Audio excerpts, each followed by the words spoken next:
let's get in. So, je vais partager quelques idées que mettent en valeur mon parcours de création de changements systémiques avec ISF et de l'éducation informelle que j'ai reçue le long du chemin. I'm going to share a few insights that highlight my journey in creating systemic change with EWB and the informal education that I've received along the way. Preparing for this keynote was really, really interesting. It was therapeutic, it was nerve-wracking, it was a labor of love.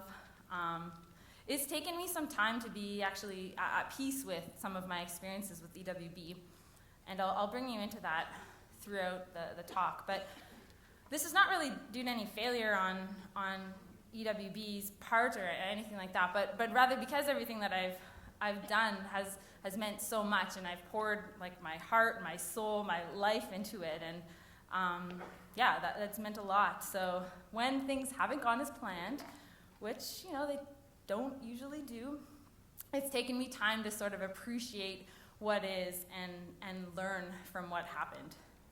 It's only then that I believe I've truly learned and grown. So if you take anything away from this, is that I still have a lot of learning to do. I learned a lot from writing this. Also, just a caveat, this speech includes more than me as the main character. It may appear that I played a leading role, but that's just because I get to be here talking and standing in front of you. It could have as easily have been Robin Stratus, who's at the back of our annual report, and sitting over there, for example, Louis Dorval, who played an incredible role with the Scala project in the Philippines and developing me as a leader and so on.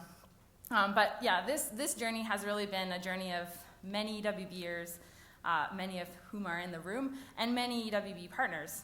Again, many of them who are in the room, actually. So I hope for those who have been a part of this journey that you also enjoy hearing kind of my perspective, which really it is sort of, humbly my perspective as well.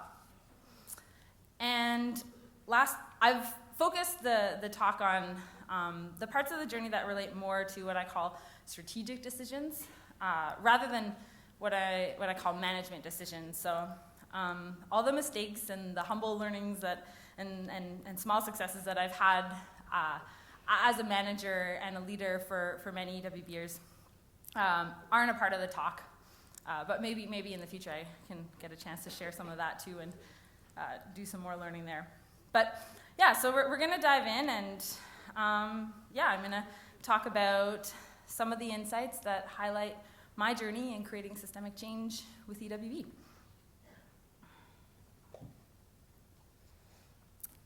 So this begins in 2004, when I was the then class of 2036, if you will. I was just graduating with a dual degree in electrical engineering and computer science, super nerdy, and setting out to the Philippines. I'm going to focus what I share on sort of three different roles that I've played within EWB. So the first is with the Scala project, when I led that in the Philippines. And this is sort of sequential as well, chronological rather. And then the second is the team leader of the then Team MOFA, now AGEX. Yeah. And the third is the venture leader of Business Development Services, whose story is only just getting written. So let's go back, start in 2004. I'm off to the Philippines. And yeah, we start in a place where I didn't really call it systemic change. EWB didn't call it systemic change. We were like, we want to do good change.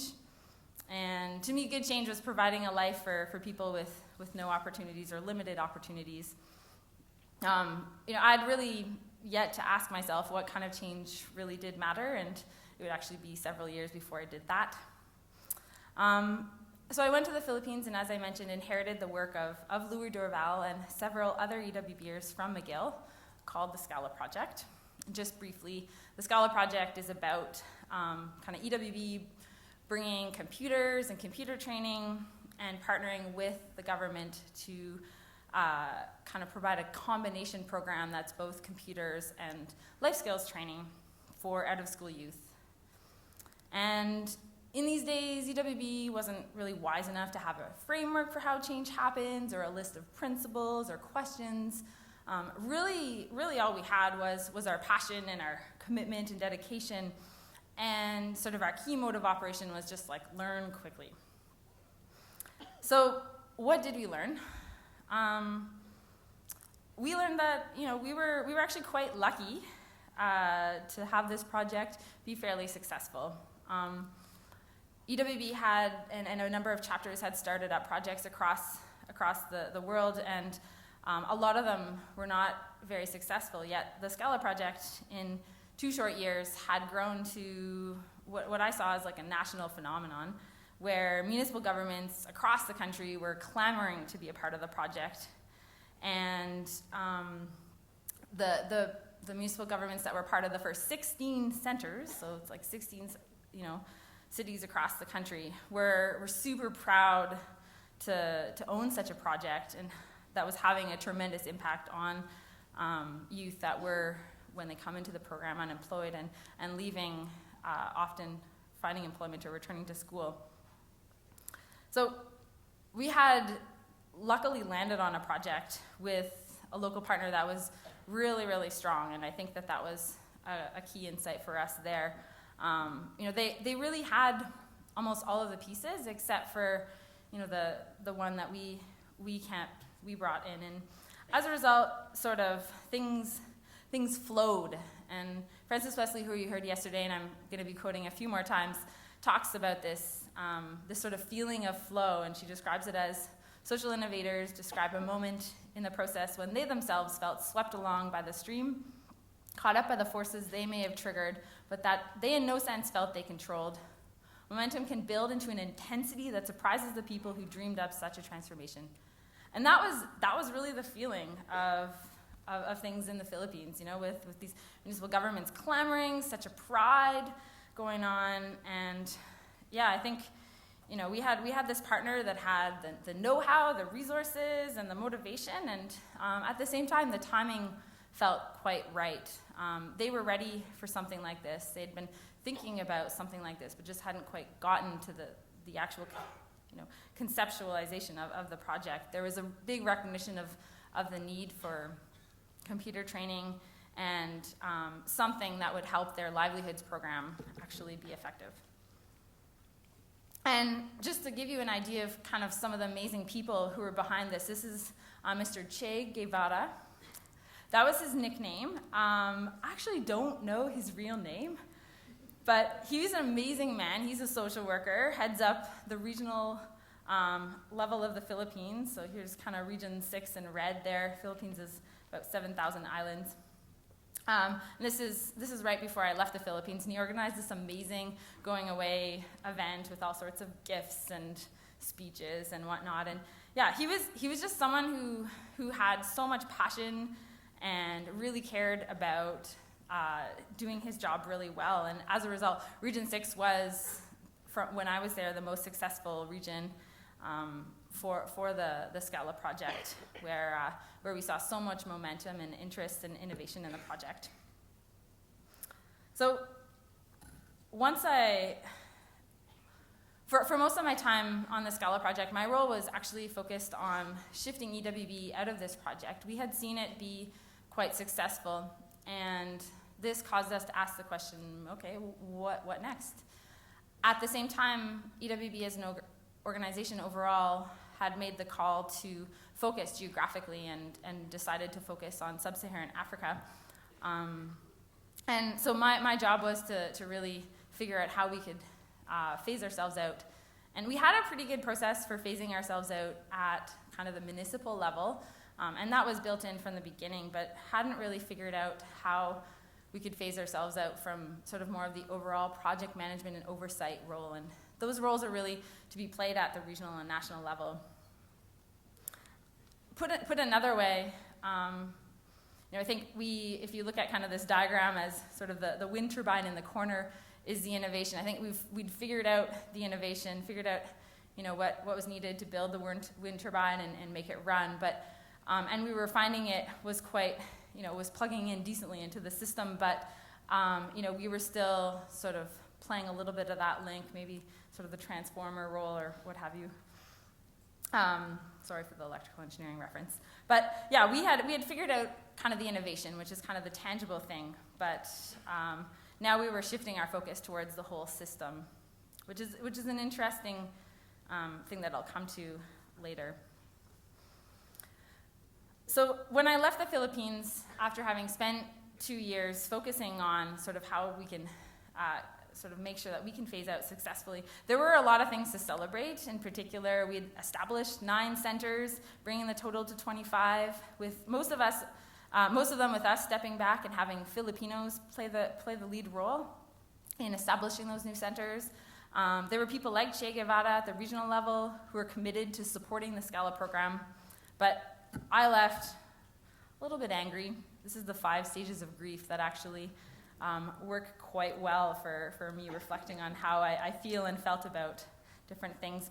So I hadn't cracked the nut around what would it take to get the national government involved in the program. And a lot of that was due to the institutional challenges around the way the government's structured, and instead of addressing the underlying problems, I opted to go for kind of like a bit of a patch type of solution where EWB funded the initial salary for someone to work on the Scala program at the national level, and the intention was that that person would stick around long term, and the funding would be taken up by the government once our funding ran out.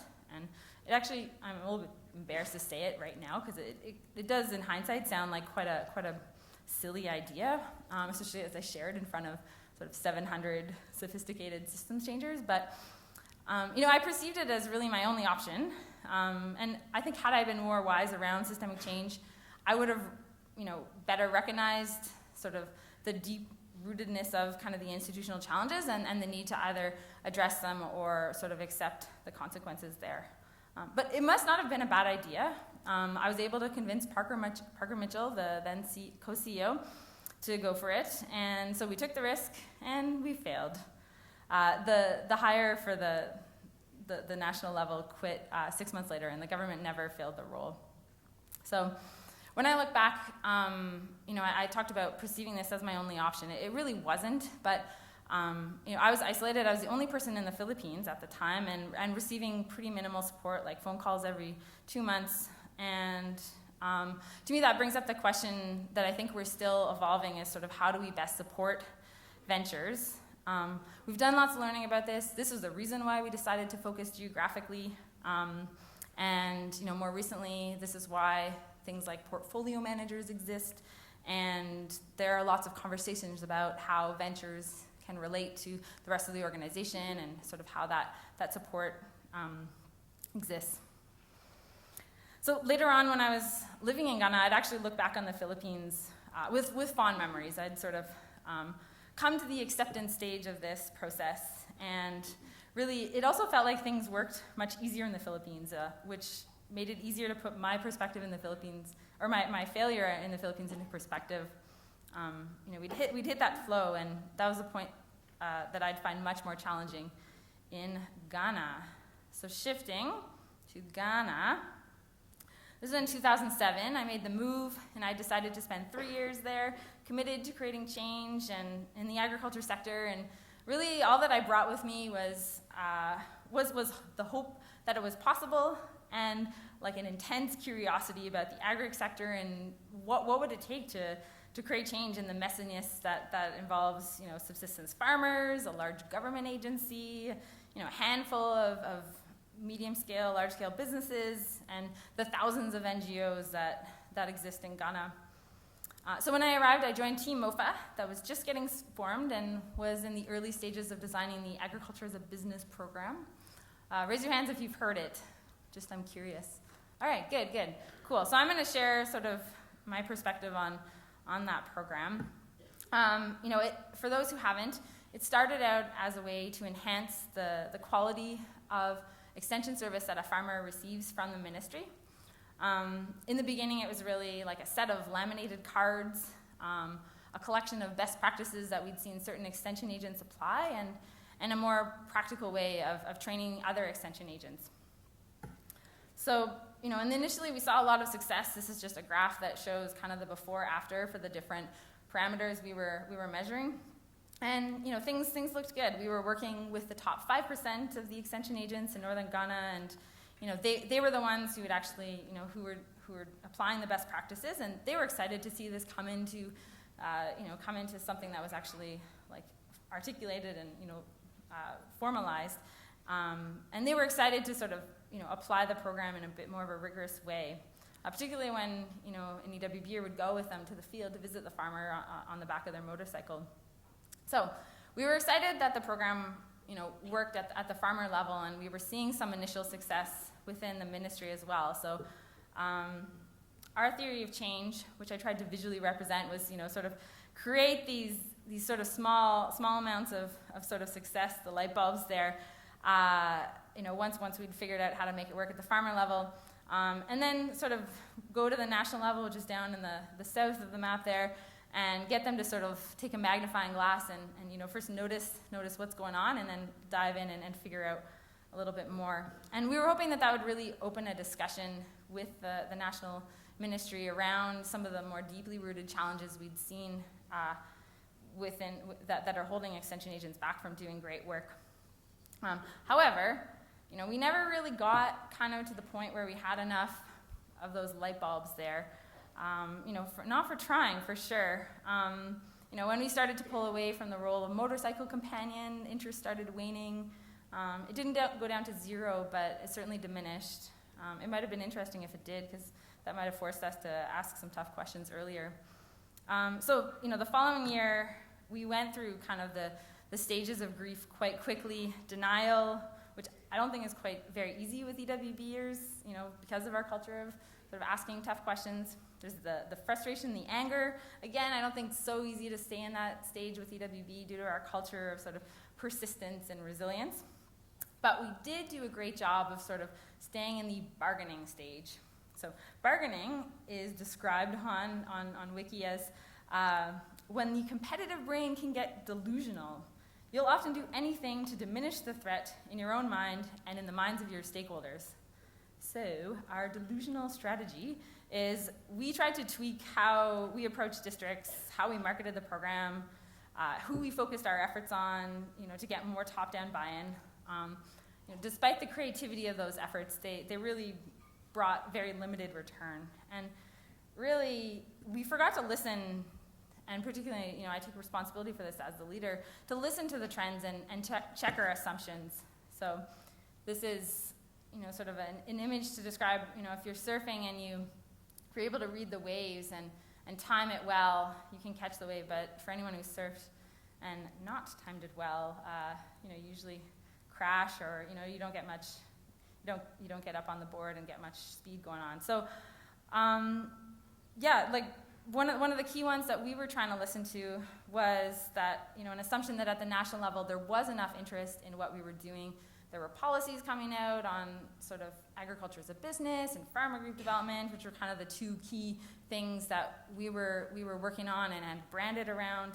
And so we were assuming that once we generated enough interest or success at the sort of national or regional level, that there'd be incentives in place to make this program go nationwide. So learning number one there: listen and check your trends and assumptions. I think, I don't think that we could have learned this in advance, but I think we could have learned it faster. So, this experience also, as we were going through kind of the delusional stage, caused us to really step back and say, like, what is this curriculum really about? What do we actually really want to scale? And, it seemed like we had been trying to scale, like, the actual packaged curriculum, which didn't really make sense, especially since we weren't seeing success. And so we said, okay, like, if it's not the cards, what is it? Is it like the process? Is it an element of the change? And we had a really, really great meeting at that time that I think was actually pretty brilliant. It was just brought on by the need, but in looking back, I think was pretty important to have that forced us to ask these questions. And I think these are the questions that all social innovators need to ask themselves when you shift from sort of innovating in like kind of a bubble to actually saying, okay, how do we get this this change that we're aiming for to be part of the mainstream. Because ultimately, I think when you go from sort of the very supported, nurturing, incubated space even, to sort of the mainstream, you're inevitably going to lose pieces of what you did because you're plugging into the main system there. But I think the key is to make sure that you understand the essence of your innovation. So I describe this as the difference between, like, in music, to transpose something versus translate, where, you know, you're transposing something over there on the left that really looks the same, but it's in a different key. That's so, you know, you got the trumpet, you got the French horn, the tuba, that can all play the same music. It sounds the same, it's in a different key. Where in translation, you know, the words don't really look the same, they don't sound the same, but the essence is the same.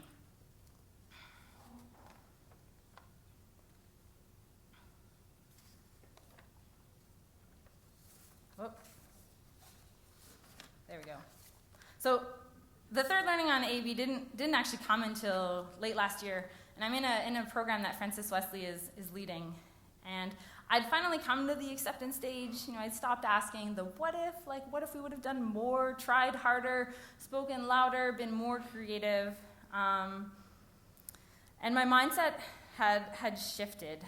And it actually had shifted away from kind of those 5 stages of grief to what's called the Stockdale paradox. So just a quick story, and it's from Francis's book, Getting to Maybe, as well as a book called Good to Great, a good business book by Jim Collins. So James Stockdale was a fabled army officer who survived years of torture in North Vietnamese prisons, and it goes that Stockdale had an unwavering belief that he would survive, with an equally unrelenting vigilance about the realities of his captivity.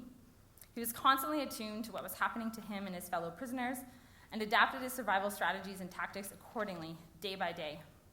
When after a short period of unusual good treatment, he realized that he was about to be used as propaganda to show the world how well prisoners were being cared for, he actually brutalized his own face so that he couldn't be used. Stockdale managed to stay ever hopeful and survive, yet there were many people who didn't survive. Stockdale accredited that to unwavering optimism, the ones who said they'd be out by Christmas, and then by Easter, by summer's end, and then again by Christmas, you know, sort of always focusing on some future hope. And he said they died of broken hearts. This is kind of a quote that summarizes that. Retain faith that you will prevail in the end, regardless of the difficulties, and at the same time confront the most brutal facts of your current reality, whatever they may be. And I think that I'm naturally a very hopeful person, so that first one is not so hard. Some of you may be in that boat as well. Some of you might be in the second boat. So, you know, I've learned to kind of keep those two things in my mind at the same time. I believe I have learned. I'm not going to go any further into the Mofa story. There's a lot more, and you know the story is still being written. But just in brief, we did evolve our strategy and sort of shifted away from A/B and focused on what we had noticed as kind of the more systemic issue of incentives in MOFA. Did some really interesting work to support kind of pockets of really talented and motivated change agents within the MOFA, within the ministry. Some of them are here today, while also scaling up the agribusiness and entrepreneurship curriculum, which there's a number of lecturers from the agri colleges here who can tell you more. And 1 year ago, the team made the decision to shift the focus slightly. So it was previously a 100% focus on sort of changing MOFA towards changing the extension sector, where MOFA is a part of, but there are other actors as well. So phase 3, we have business development services, and I'm currently the venture leader. I believe that I've been able to apply some of the learning from the first 2 phases of my journey, but that this story is really being told. Je crois que je me suis améliorée à être à l'écoute des tendances et je sens que le temps est assez propice pour les changements que nous essayons de créer. Il y a beaucoup d'intérêts et de ressources qui sont investis dans l'innovation que sont les entreprises sociales, mais un grand écart existe. So I believe I'm better at listening to the trends, and I feel that the time is pretty ripe for the changes we're trying to create. There's a lot of interest and resources getting put towards the innovations that are social enterprises, but yet a big gap exists. And this slide illustrates the resources, $4.4 billion worth of investments made in the impact investing sector. And below is a picture that was articulated by Sasha Dichter from the Acumen Fund, who calls the Pioneer Gap. Nous passons du temps à articuler l'essence des innovations dans lesquelles le SDE est impliqué, et aussi ce que nous tenons à intensifier. Nous sommes allés jusqu'à exprimer la personnalité de quelqu'un qui incarne les valeurs de SDE que nous souhaitons voir calibrées. Nous mettons l'accent sur la traduction par l'action contre SDE et sur aider les autres à agir. AgBit and mobile business clinics. So we're spending a lot of time articulating the essence of what innovations BDS is involved in and what we really care about scaling up. And we've gone so far as to articulate the persona of someone who embodies the values of BDS, which we want to see scaled. And we're focusing on the translation side of things rather than the transpose through direct doing in BDS contracts and supporting others to do through some of our contracts that are involved with working with sort of business incubators such as AgBit and mobile business clinics. And I feel I've got a better handle on being like Stockdale. Rather than grieving or celebrating, I'm incredibly hopeful about the potential that concepts behind social enterprises and impact investing, their potential to create large-scale social transformation. Yet I feel I'm pretty realistic about the realities of what a small team can accomplish, how we need to position ourselves, to what extent sort of the EWB model now can serve us, how it can evolve to serve us, how we need to be patient, we need to work with other leaders in the sector to augment our voice, and about the challenges that come from running a team that's across Africa. Another really important thing about BDS is I feel differently about it than I did about Scala and MOFA. I feel more empowered. I feel like I own it more. I feel like more it's my baby, and that a lot of that's due to the shift in the model. It's kind of hard to explain, but the best analogy I could come up with was the difference between renting an apartment and owning a house. Where if you're renting an apartment, it's a little bit iffy if you can even paint. You're never really going to think about like a renovation of the size of knocking down a wall or redoing the bathroom or what have you. But if you own a house, it's like a whole other ballgame. You're like it's all up to you.